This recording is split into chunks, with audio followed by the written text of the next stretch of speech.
everyone. Today is Wednesday and we are still in the month of April. Yesterday was Tuesday, April 21st, so today is Wednesday, April 22nd, and today is Earth Day. Earth Day. Earth is the planet that we live on. And Earth Day is the day where people all over the world think about ways that we can help our planet be a healthier place for all the plants and animals that live here. So in your family today, maybe you can talk about things that you can do as a family to help the earth. You can do simple things by conserving water, conserving energy. When you're brushing your teeth, you can turn the water off while you're brushing and then just turn it back on to get some water to rinse. When you're washing your hands, you can do that. You can turn off the water while you're scrubbing and making bubbles. You can use both sides of the paper when you're making a picture, and that way you save paper because we use trees to make paper.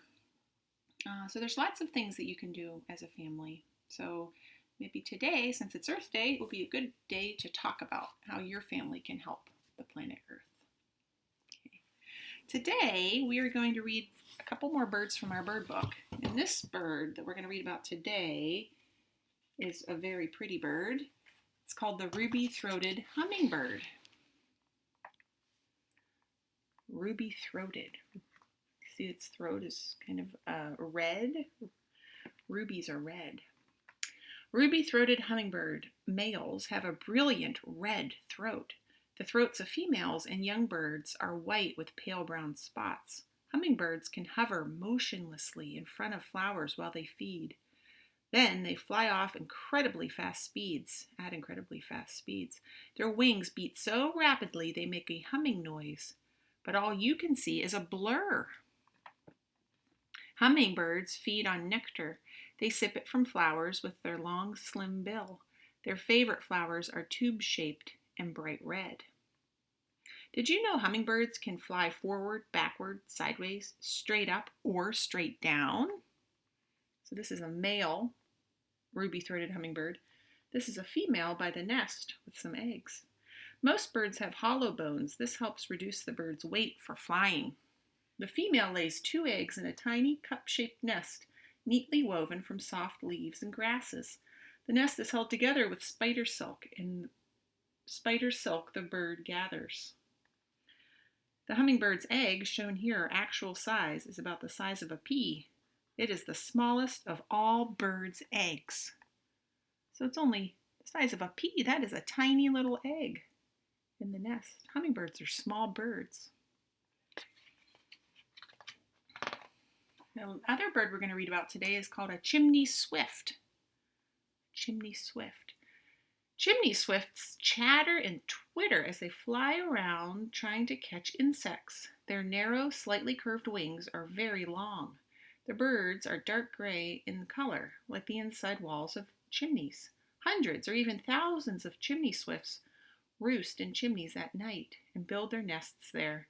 They fly all day and do not stop to rest until evening. Chimney swifts have a short bill and a mouth that opens wide. This allows them to catch insects in flight.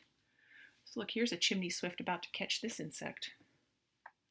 Did you know chimney swifts like to travel in flocks? They are often seen with swallows, which they resemble.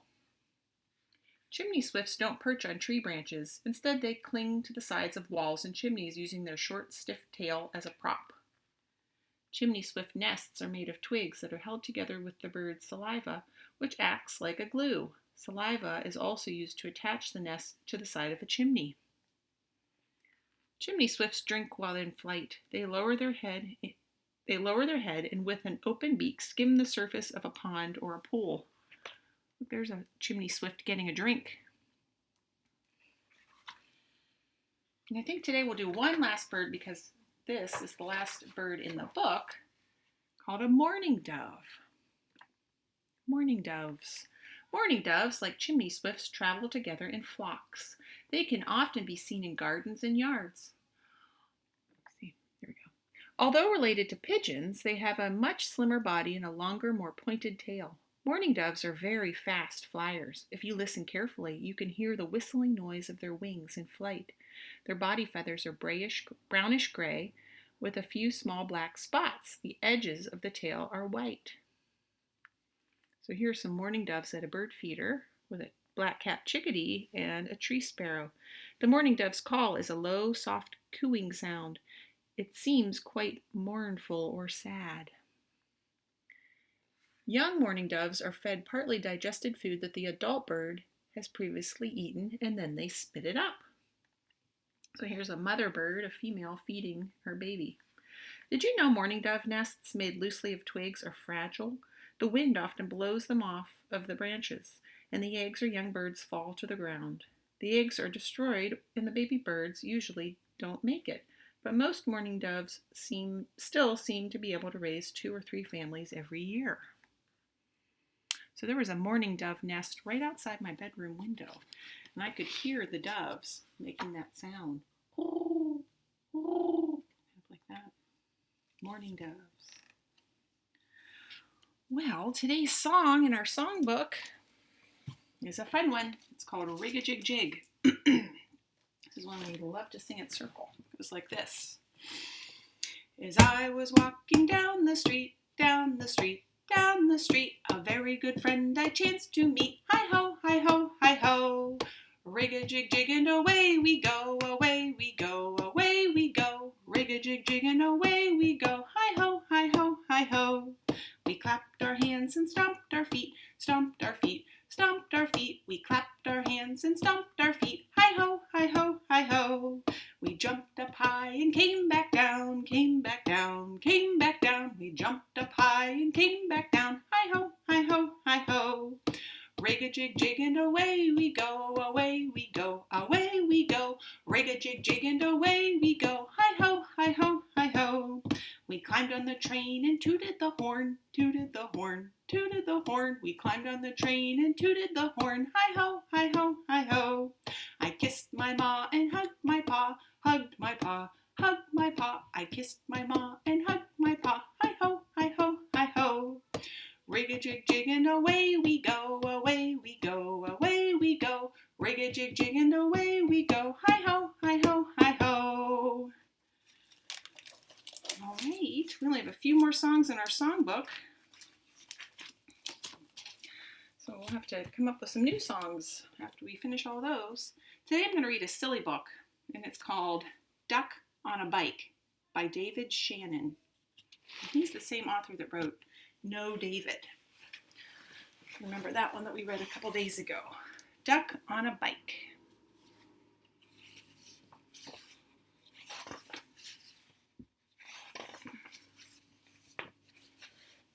Duck on a Bike by David Shannon.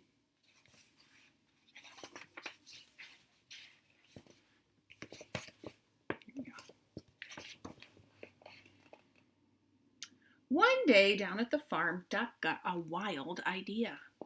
I bet I could ride a bike, he thought.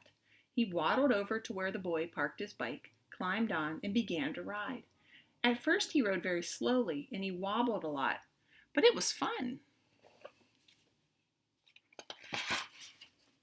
Duck rode past Cow and waved to her.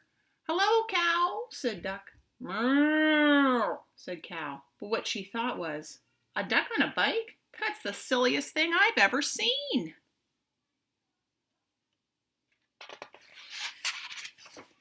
Then Duck rode past Sheep. "Hello, Sheep," said Duck. "Bah," said Sheep. But what she thought was, he's going to hurt himself if he's not careful. Duck was riding better now. He rode past Dog. "Hello, Dog," said Duck. "Woof," said Dog. But what he thought was, that is a mighty neat trick. Then Duck rode past Cat. "Hello, Cat," said Duck. "Meow," said Cat. But what she thought was, I wouldn't waste my time riding a bike.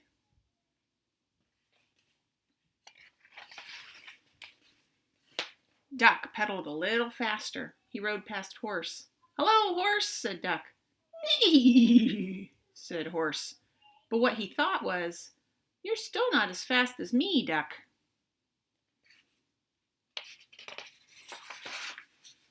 Duck rang his bell as he rode towards Chicken. "Hello, Chicken," said Duck. "Cluck, cluck, cluck, cluck," said Chicken. But what she thought was, "Watch where you're going, Duck."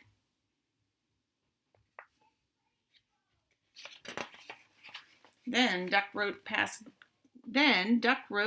Goat. "Hello, Goat," said Duck. "Meh," said Goat.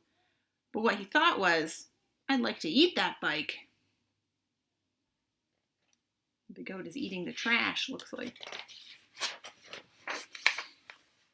Duck stood on the seat and rode past Pig and Pig. "Hello, pigs," said Duck. "Oink," said Pig and Pig. But what they thought was, "Duck is such a show-off."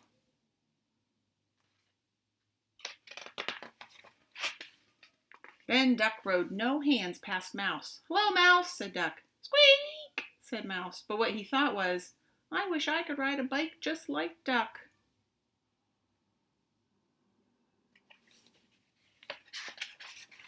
Suddenly, a whole bunch of kids came down the road on bikes. They were in such a hurry that they didn't see Duck. They parked their bikes by the house and went inside.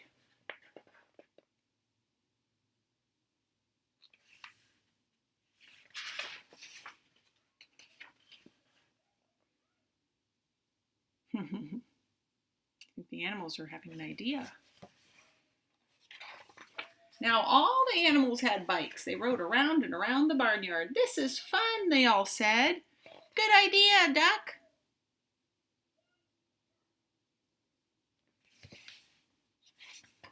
Then they put the bikes back by the house, and no one knew that on that afternoon there had been a cow, a sheep, a dog, a cat, a horse, a chicken, a goat, 2 pigs, a mouse, and a duck on a bike.